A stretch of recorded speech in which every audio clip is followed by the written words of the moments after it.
Assalomu alaykum hurmatli do'stlar. Bugun biz juda mashhur bir yerga sayohatga keldik. Ya'ni bu yerimiz Ulm shahri. Dunay daryosi bo'yida joylashgan mana shu shahar buyuk inson Einsteinni yetkazib chiqargan. Ya'ni Albert Einstein mana shu Ulm shahrida tavallud topgan.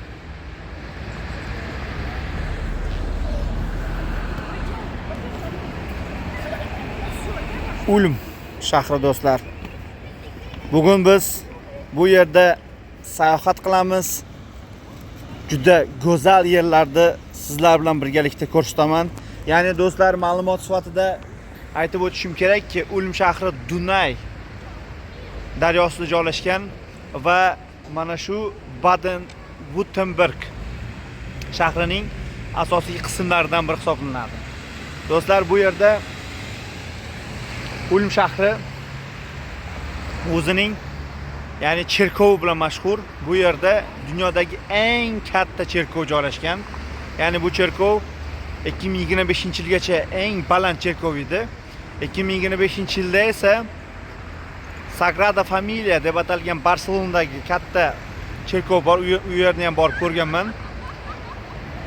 Tepasi rekonstruksiya qilinib, eng katta cherkovga aylangan. Hozirgi kunda esa 2025-yildan boshlab esa ikkinchi o'rinda turayapti hozir mana shu Ulm sabori.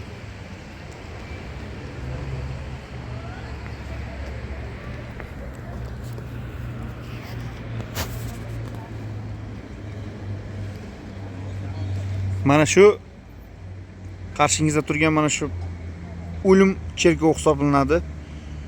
Balandligi mana shu yerdan ko'rinib turibdi, qanaqa balandlik ekanligini. Va mana bu yerda esa to'g'rida esa ratusha binosi joylashgan. Hammasini sizlarga ko'rsataman. Birinchi bo'lib hozir sizlarga Ulm daryosini ko'rsataman do'stlar. Birgalikda qani ketdik.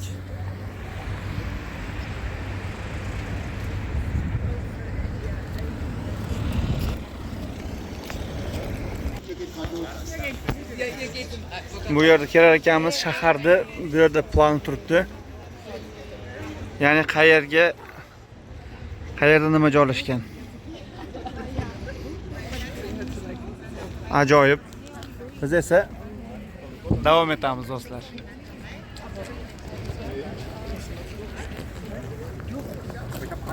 Mana bu yerda ajoyib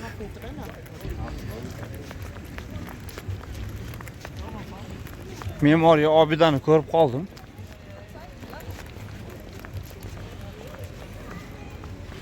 Bir 1482 qilib qo'yibdi ekan, lekin nima ekanligi odamni juda lol qoldiradi. Chunki bir nimadir bo'lgan-u, bittasi uzilib ketgan. Do'stlar, anchadan beri video qilmay qo'ydim. Ya'ni sizlarga ajoyib video tayyorlaganman. Uni kirib ko'rishingiz mumkin. Ya'ni anchadan beri video qilmaganim sababi Germaniya pravasini o'qidim, olib tugatganimdan keyin sizlarga ajoyib video qildim. O'shani sizlarga bundan oldingi videolarda albatta qo'yganman. Uni ko'ring. Ya'ni Yevropani pravasini olsa bo'ladimi? Albatta bo'ladi. O'qidik va qo'lga kiritdik. Sizlarga juda katta tavsiyalar olib borganman. O'shaning uchun ozgina uzilish bo'lib qoldi. Men ya'ni bir oycha video olmay qoldim. O'shanga aybga buyurmaysizlar. Endi esa bundan keyin faqat videolar davom etadi. Ulm shahri ajoyib mana. Bu faqat pastlik ekan. Qiyalik pastlik. Qarang, hozir pastlikka qarab ketilyapti bu joylar. Ajoyib. Keyin mana mashinalarga qarang. Ulm shahri bo'lganligi uchun mashinalarda ya'ni UL bilan boshlanar ekan. Ulm mana nomeri. Bizda esa do'stlar O'zbekistonda ko'rgan bo'lsalaringiz har safar bilamiz. 10, 01, 20 raqam bilan qilib qo'yadi-yu viloyatlarda. Bu yerda esa unaqa raqam, bunaqa narsa yo'q. Faqatgina boshiga o'sha o'zini harfini qilib qo'yadi. Masalan, qarang, mana bu yerda hozir h qilib qo'ygan, ko'ryapsiz? Mana bu yerda. Mana ulm bo'lgani uchun esa mana bu yerda esa bu shaharga ulli. Shu yerdan bilib olaverasiz, qaysi shahardan ekanligi. Ajoyib. Mana do'stlar, qarshingizda ko'rib turgan daryo Dunay daryosi hisoblanadi. Mana shu Dunay daryosi Ulm shahrini o'rab turadi. Ulmning esa mashhur yeri mana shu cherkov hisoblanadi.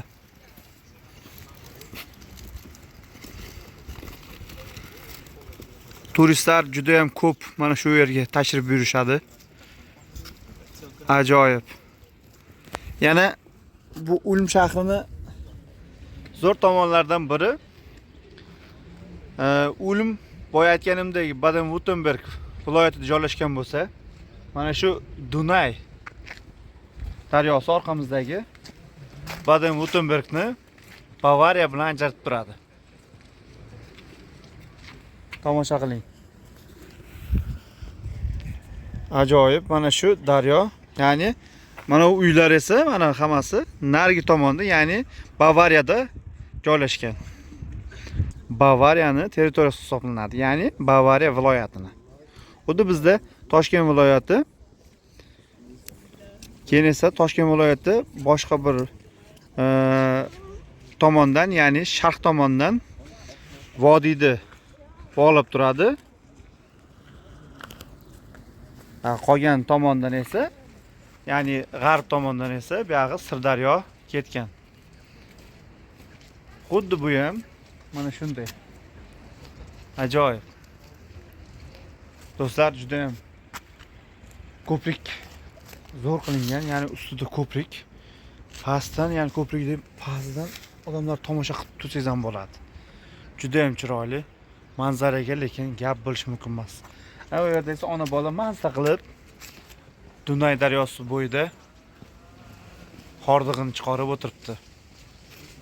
Haqiqatan ham Yevropa davlatlarida birinchi o'rinda mana shunday tabiat go'zalligi saqlanib qolingan va insonlar uchun juda katta, ya'ni dam olib hordiq chiqarish uchun juda katta sharoitlar yaratib berilgan. Xudo xolasa bizda ham mana bunday, mana shunday sharoitlar bo'ladi. Sekin asta bizning kurort shaharlarimiz rivojlanyapti, kurort joylarimiz. Hali inshaalloh Yevropaga biz ham yetib olamiz. Oz qoldi. Va biz esa borib turib Dunay daryosini oldiga borib, alohida ko'prik bor ekan, ya'ni Baden-Württemberg bilan o'sha Bavariyani o'rtasidagi chegara, o'shani sizga ko'rsataman. Qani ketdik.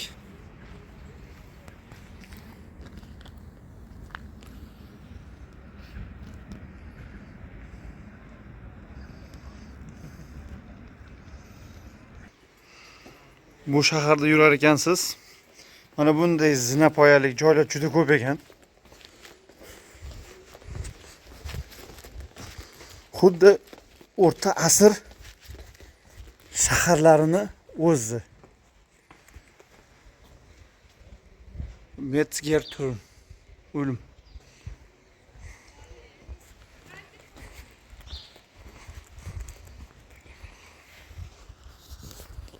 Ajoyib. Metzger-Turm deb yozib qo'yibdi. Balandligiga ham e'tibor qilamiz. Balandligi binoni. Davom etamiz. Ajoyib. Endi esa bu yerdan hozir o'tib mana shunaqa ajoyib binolar bor ekan. Bu binolarning ichidan o'tib men qasrlarda yurgandek hisoblanasiz o'zingizni. Mana o'sha manzara. Nemislar manzarasiga besh ketasiz, do'stlar. Mana bu yer, mana bunday uylar qurilgan. Chiroyli mana uychalarga e'tibor qiling. Qanday go'zal. Mana shu uychalar shundoqqina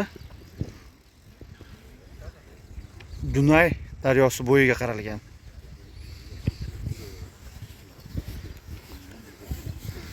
Tepasiga esa qayerlarda yana nimalar bor? Ratusha binosi chap tomonda ekan. Tomonga qarab ketar ekanmiz.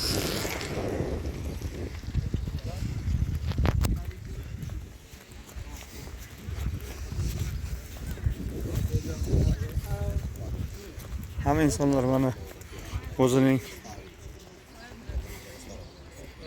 har xil mashg'ulotlarini qilishadi.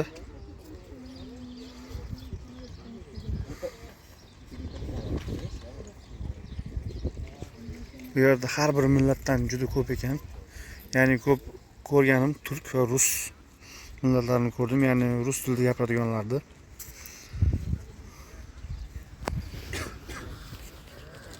Gap bo'lishi mumkin emas. Orqadagi binolarga gap yo'q. Qaysa biz davom etamiz.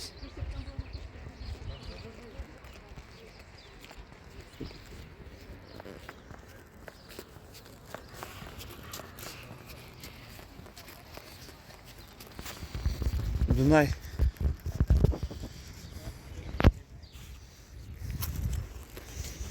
daryosi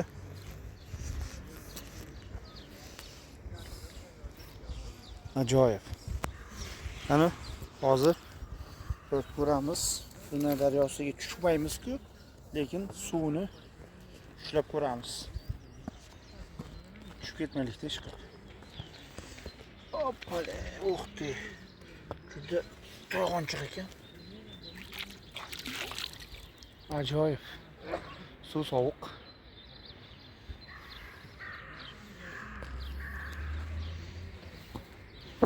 Hoppa. Dunay daryosi.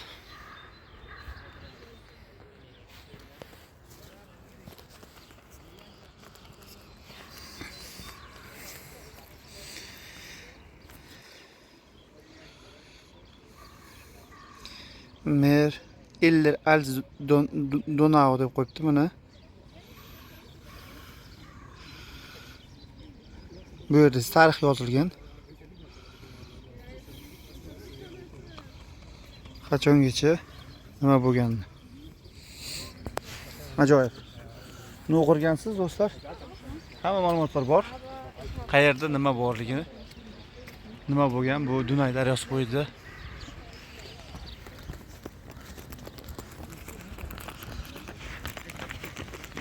Biz esa davom etamiz.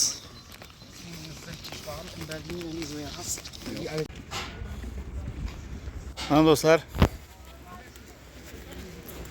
Baden-Württembergni, ya'ni Baden-Württemberg viloyati Ulm shahrini Bavariya viloyatidan ajralib turadigan ko'prigi mana hisoblanadi. Mana shu ko'prik ikkita viloyatda ajratib turadi. Hozir biz mana bu yerda ya'ni hozir yurayotgan joyim Baden-Württembergdamiz. Endi esa narigi tomonga hozir o'tyapmiz. Bavariyani viloyatiga. Mana shu ajoyib ko'prik orqali. Qarang. Ya'ni Ulm shahri mana bu yerda ko'rsatib turibdi. Qarang. Siz ko'rgan mana bu Ulm. Ya'ni bu Baden-Württemberg viloyatidagi shahar. Hozir men shu yerdan keldim. Endi esa ko'prikdan o'tdim. Narigi tomonda esa yangi Ulm shahri. Ajoyib. Qarang. Hozir mana shu Dunay daryosi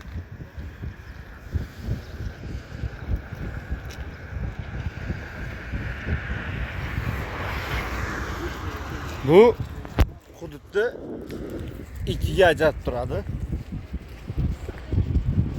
Administrativniy nuqtasi jihatidan.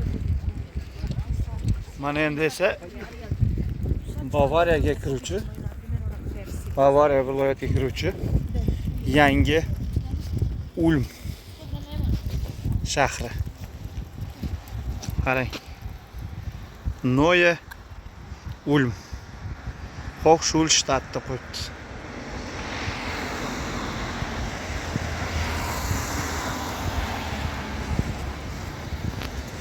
E'tibor qildik do'stlar. Ya'ni hozir men endi Bavariya viloyatiga qarab ketyapman. Ajoyib.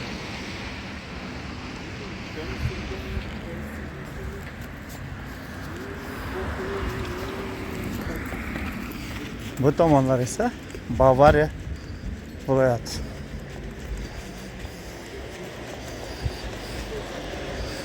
Juda go'zal.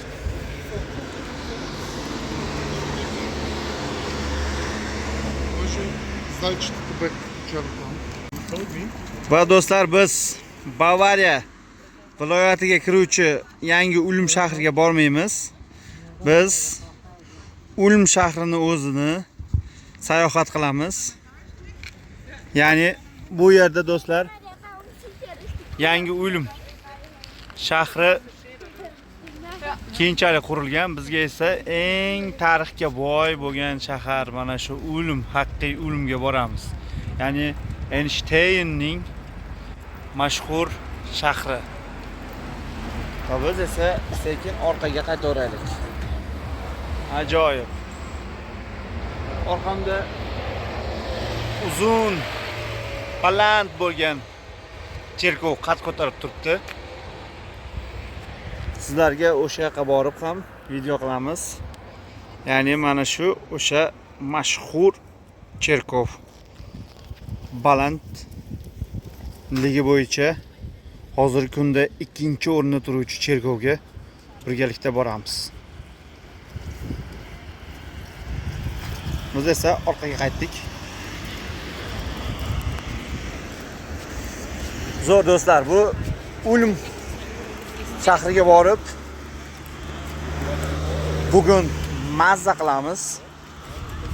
Bizning ishimiz ham ish, ham sayohat hisoblanadi. Aytdi Ulm. Mana bu yerga qaytib keldik. Bu yerga qaytmasak ham bo'lmaydi. Qani birgalikda davom etamiz.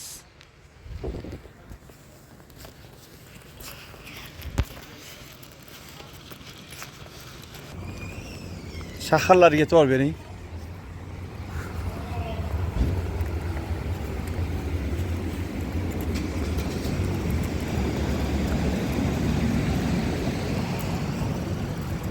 Juda ajoyib.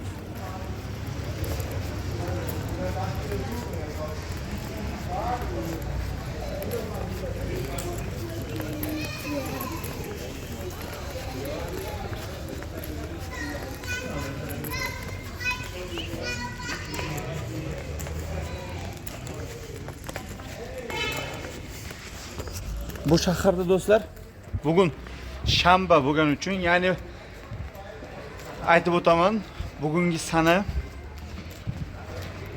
7-fevral 2026-yil.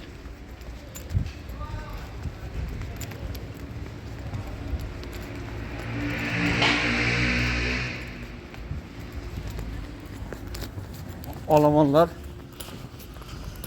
endi uyg'onadi. Shanba kuni bo'lgani uchun bu yerda faqat turistlar tashrif buyurgan.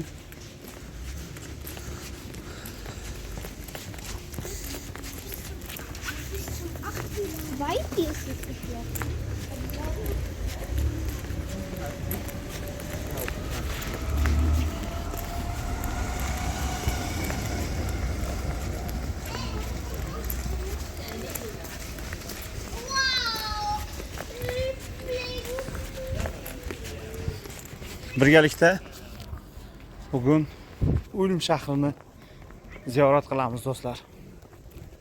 Ajoyib. Ayniqsa har bir shaharga borar ekansiz, inson hayotida juda ham ko'p xotiralar qoladi o'sha shahardan.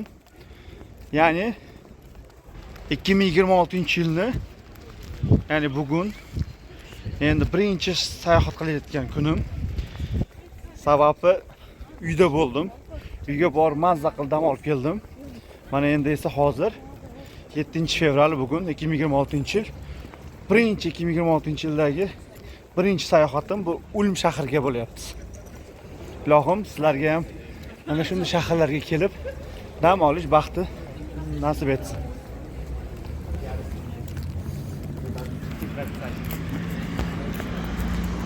Mana shu o'sha mahobatli cherkov.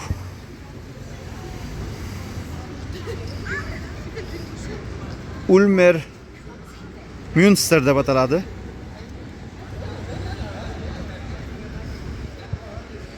Mana bu esa do'stlar Ratusha binosi ekan.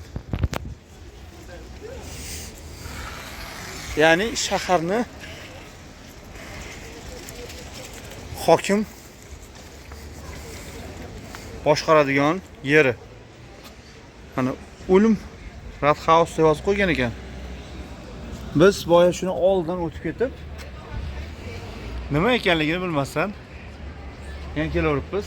Gap bo'lishi mumkin emas. Ayniqsa bu yerga qarang. Ratusha deb yozib qo'yibdi. Ya'ni bu 1540-yilda. Aslida bu about 1367-70-yillarda qilingan ekan. Qurilgan ekan. Keyinchalik esa bu bizda restavratsiya qilingan deydi-yu. Shu yillar restavratsiya qilingan ekan. Gap bo'lishi mumkin emas.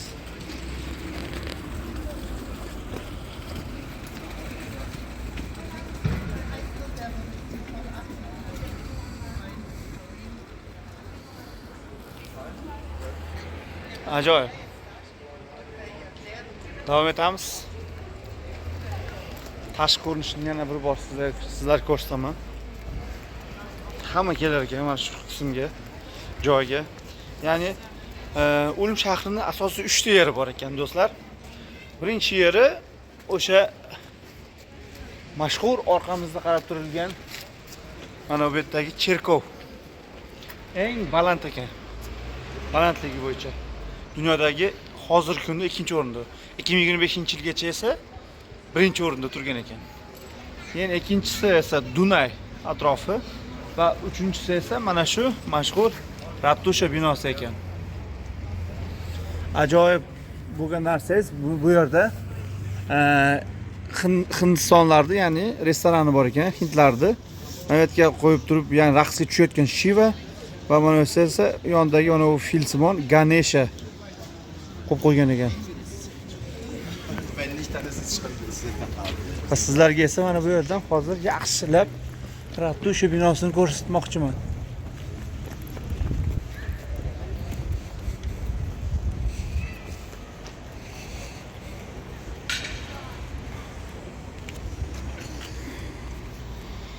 Mana o'sha mashhur Ratusha binosi. Bu yerda nima qilib qo'yilgan? Asosiy narsa bu yerda o'rta asrlardan qolgan mana miniatyuralar qilib qo'ygan. Ajoyib sherlar ovlagan ekan. Bunday rassom masalan mana shu mana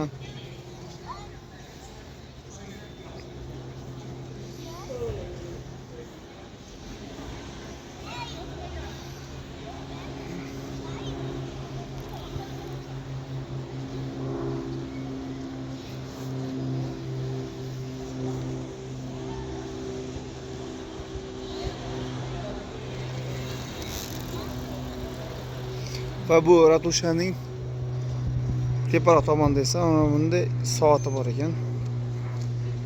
Soat ishlab turibdi. Eng tepasida esa mana bunday ajoyib ustida belgisi bor ekan.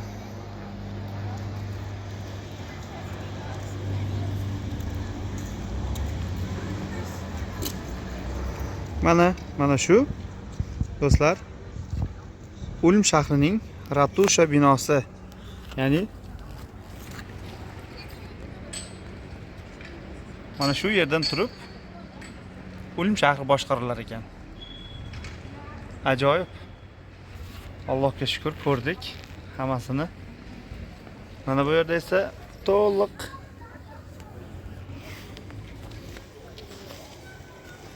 xaritasini qilib qo'yibdi. Mana bu do'stlar Dunay daryosi. Mana bu yerda esa Münster, ya'ni uni qilib eng katta cherkovlarni ko'ryapmiz biz. Mana bu yerda esa yangi Ulm ekan. Qolgan narsalar bu yerda joylashgan ekan. Asosiy narsalar esa mana bu yerda ekan. Dunay daryosi bo'yida.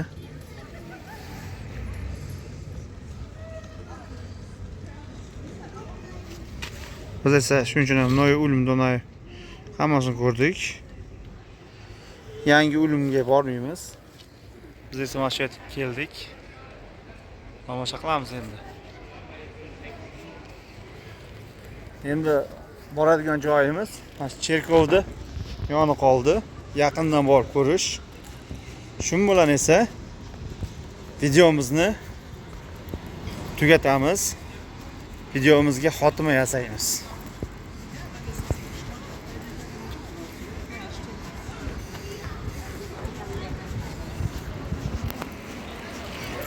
Bu cherkov do'stlar shundoqqina ko'rinib turar ekan.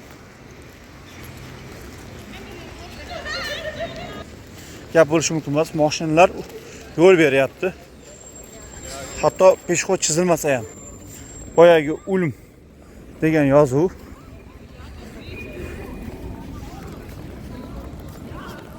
biz esa sekin davom etamiz. Kelganlaringizda bunaqa kap degan joylar bo'lar ekan.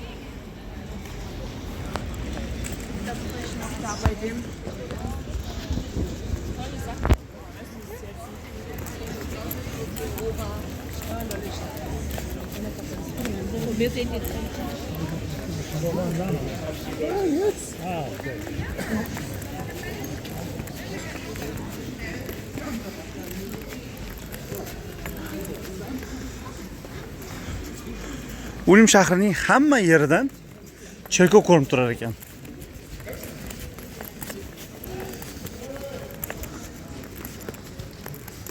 Bunda ham qanaqadir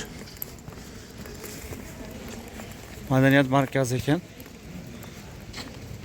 So'rayin Ulm debdi.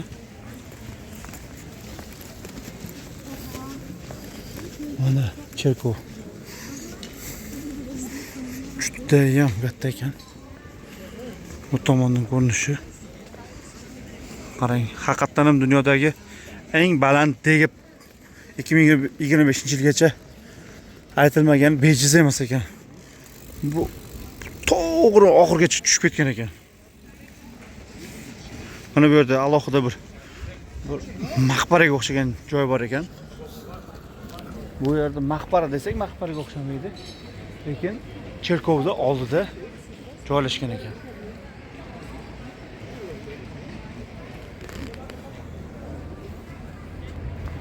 Judayam uzun, judayam katta ekan. Judayam mahobati haqiqatan ham aytganlaricha bor ekan. Davom etamiz, oldidan ko'ramiz. Mana bu yerda ajoyib haykal bor do'stlar. Ya'ni bu ritsar ilonni og'zidan qilichi bilan o'sha og'ziga tiqib uni o'ldirayotgan. Ilon desa ilonga o'xshamaydi. Ajoyib.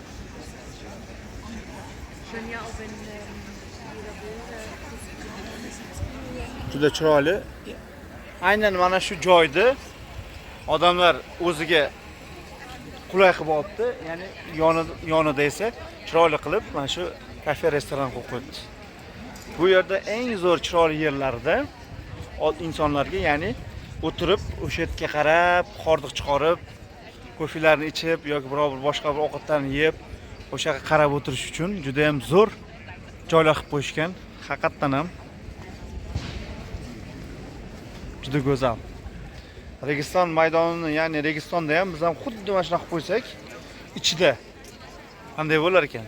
Juda ajoyib bo'lardi. Qarab, tomosha qilib to'g'ri bo'lardi.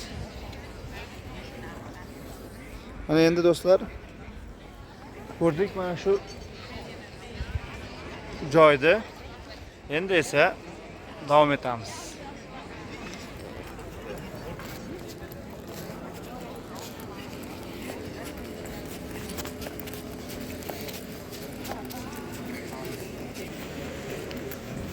Ko'chalar gavjum bo'lishni boshladi.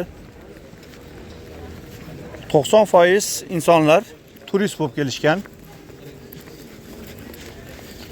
Ya'ni Yevropada bir ajoyib qoida bor ekan. Dam olish kunlari insonlar o'z turadigan joyidan boshqa bir joyga borib, ya'ni boshqa Germaniya shaharlariga borib yoki Yevropaning boshqa bir shaharlariga borib dam olar ekan. Ularning shaharlariga kelib esa boshqa bir turistlar kelar ekan. Ajoyib. Juda ham go'zal. Mana bu yerda esa hozir binolarga qarang. Go'zalligini. Mana bu yerda esa bir xil binolar gap bo'lishi mumkin emas. Ana go'zallik. Mana turistlarni o'ziga jalb etadigan joy. Va mana bu yerda esa biz asosiy kulminatsion nuqtasiga keldik. O'sha mashhur Ulm cherkovi. Ulmer Münster.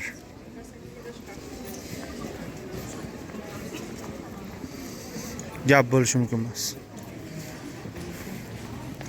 Bu joylari ham ajoyib ekan. Ya'ni manzilga agar qayerga kelishimiz kerak ekan deb qo'ysangiz, mana manzil ham bor ekan. Münsterplatz 21.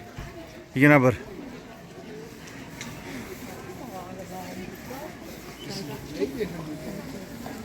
Mana. Juda ajoyib. Juda katta. Yonlarning tagiga esa do'stlar, mana bunday ajoyib insonlar. Qahvaxona, non pishiradigan novvoy ismi hamma narsa qilib qo'ygan. Juda ham ajoyib. Do'stlar, shuning bilan biz diqqatga sazovor bo'lgan yerlardagi hamma joyni kezib chiqdik. Ya'ni Ulm shahrining diqqatga sazovor joylarini. Ya'ni bularda nemis tilida esa Sehenswürdigkeiten deb aytiladi. Sightseeing place deymiz nemis ingliz tilida. O'sha joylarni tomosha qilib keldik, ko'rdik. Endi esa bitta joy bor ekan. Ya'ni bu yerda bir hokim bo'lgan ekan, juda uzoq yillab Ulm shahrini boshqargan ekan. O'shanga atab haykal qurgan ekan. O'shani ham ko'rsatib ketaman. Lekin gap bo'lishi mumkin emas. Ko'rdik, keldik, ko'rdik, endi ketamiz.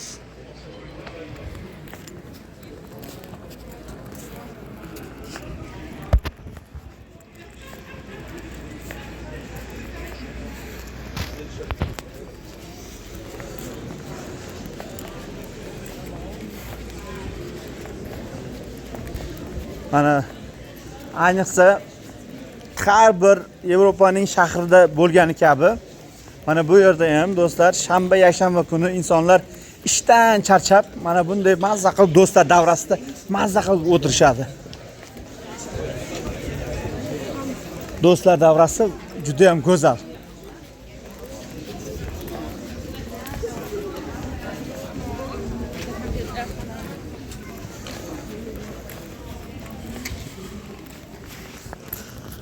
Do'stlar, sizlarga o'sha bitta haykalni ko'rsataman. Ya'ni o'sha haykalni siz boya aytganimdek uzoq yillab O'lim shahar hokim bo'lgan ekan, o'sha insonni hurmat qilib o'sha haykalni qo'ygan ekan. Mana hurmat qayerda? Gap bo'lishi mumkin emas.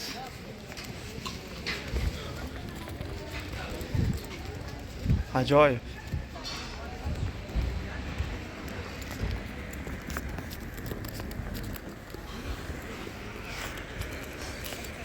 Va biz yana bir ajoyib yerda yo'l-yo'lakay ko'rib qoldik. Einstein House. Einstein'ni uyi ekan mana.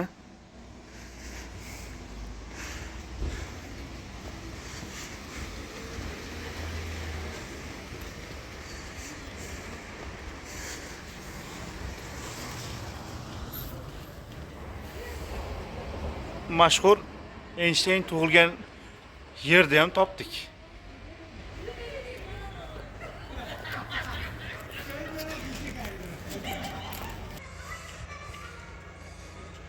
Mana Friedrich Litz Schule. Hatta bunaqa ajoyib haykallar bor ekan. Mana bu bino esa Einstein House deb yozib qo'ygan ekan.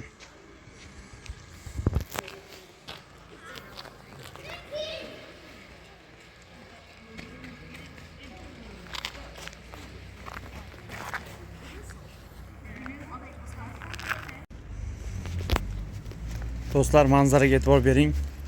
Uylar ham juda chiroyli shaklda qurilgan. Mana bu yerlar esa toshlardan.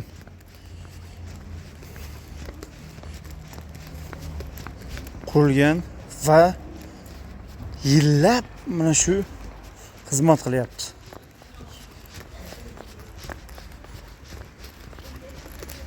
Juda ham chiroyli. Mana bu yerda esa nemis bolalari o'ynab yuribdi. Mana uni onasi ham olib kaptogini bolasiga nima qilyapti? Mana chiqardi. Mana shu kichkinagina tor ko'chalarda bular o'ynaydi. Ajoyib. E'tibor qiling, bu tor ko'chalar mana shu mashhur nemis futbolistlari mana shu tor ko'chalarda futbol o'ynab, ya'ni to'p tepib katta bo'lishgan. Uylarni qarang mana. Kichkinaligini. Gap bo'lishi mumkin. Shunday qarab qo'ysa bo'ladi. Balandligi ham yo'q. Eng asosiy narsaga e'tibor berganim, umuman bu yerda paranji, ya'ni bizni nima desam bo'ladi? Rishotka yo'q-da. Ya'ni shunaqangi insonlar bir-biriga ishonadiki, yoki bu yerda jinoyatchilar yoki o'g'rilik kam bo'lganligi uchun e'tibor qiling. Juda ko'p, deyarli 99% oynalarda umuman xavfsizlik choralari qilinmagan. Qarang. Mana bu yerdagi birinchi kichkina mana bu yerda joyga masalan o'g'ri kelib bitta urib sindirib ketishi mumkin. Lekin bu yerda unga nisbatan xavfsizlik choralari qilinmagan. Bu nimadan dalolat beradi do'stlar? Bu yerda jinoyatchilik va o'g'rilik juda past darajada ekanligidan dalolat. Gap bo'lishi mumkin emas. Ana bir-biriga ishonch, bir-biriga hurmat. Biz O'zbekistonda mana shunaqa quyi qavatdagilarni ko'rganmisiz? Mana shunday turishini. Yo'q, ko'rmagansiz.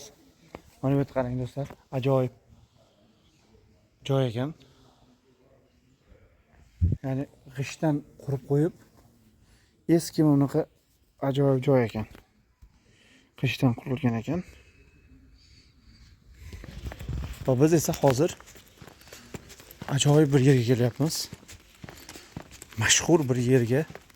O'sha haykalchani ko'rmasdan ketish bo'lmasa kerak. Mana o'sha mashhur haykalchani oldiga juda ko'p turistlar keladi. Ya'ni bu qanday haykalcha deganga Albert Einsteinning haykali. Hozir ko'rasiz. Mana bu joyga qarang, juda chiroyli. Gap bo'lishi mumkin emas. Bu yerda sud qismi hisoblanar ekan. Ya'ni shahar sudi mana shu tomonda joylashgan ekan. Sud binosi. Va biz esa ajoyib o'sha mashhur olim, fizik ham Amerikada, Germaniyada va boshqa bir hududlarda xizmat ko'rsatgan mana shu olim Albert Einstein. Mana o'sha mashhur tilini chiqarib turgan holat. Ko'zlari katta moshda ochib turgan holat. Mana keldik do'stlar. Va bizni eng asosiy kulminatsion, eng oxirgi nuqtalarimizdan biri edi. Va bu Albert Einsteinning mana shu ajoyib haykali. Bu Albert Einstein nisbiylik nazariyasini yaratgan mashhur inson mana shu Ulm shahrida tavallud topgan. Tiling qursin. Tilini qarang. Tili ikki qarish deb mana shu bekordan bekorga aytmagan ekan. Ajoyib.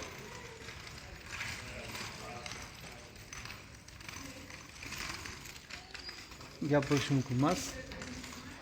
Bu insonga mana shu o'zini shahridagi asosiy me'moriy obida hisoblangan.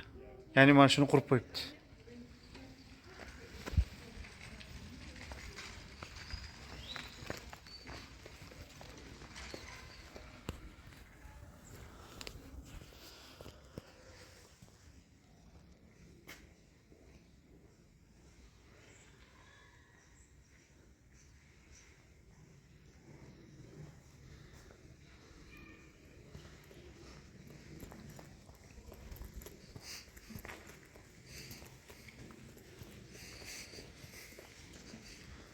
Ajoyib.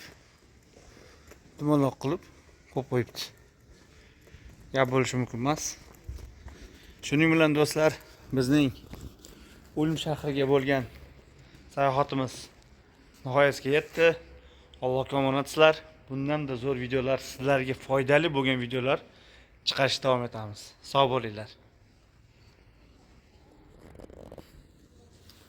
Aytgancha do'stlar, mana shu qatorda oilamga, barchaga, barcha yaqinlarimga salom yo'llab qolaman. Allohga omonatsizlar, sog' bo'linglar.